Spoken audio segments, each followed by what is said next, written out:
the atoms in the universe heavier than hydrogen and helium are forged by stars.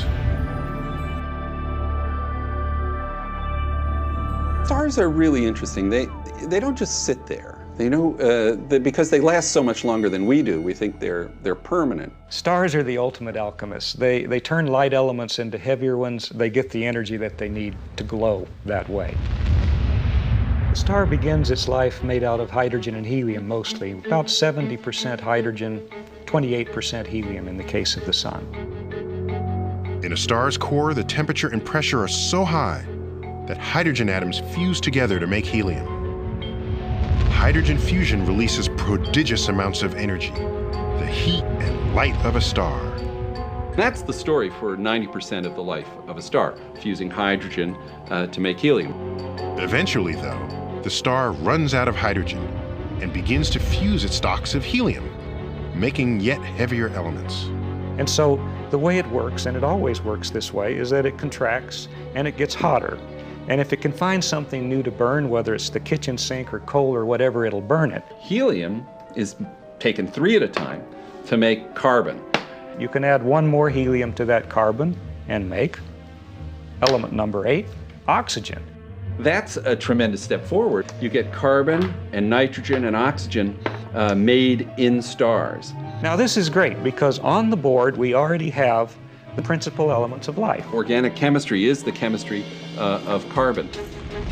Carbon fuses next, and still heavier elements begin to form. Sulfur, argon, chlorine, potassium, calcium, scandium. The pace of this gets faster and faster. Back in the middle, silicon is starting to burn at 3.5 billion degrees, stupendous temperature.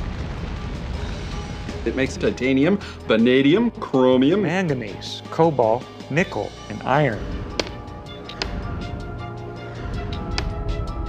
Iron is really the end of the road. It's sort of the nuclear turnip out of which you just cannot squeeze anymore. It's the end of the game.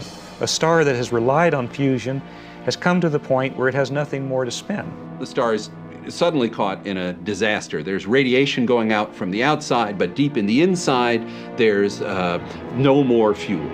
Iron can't fuel the stellar furnace. And so, when a star builds up too much iron, it dies.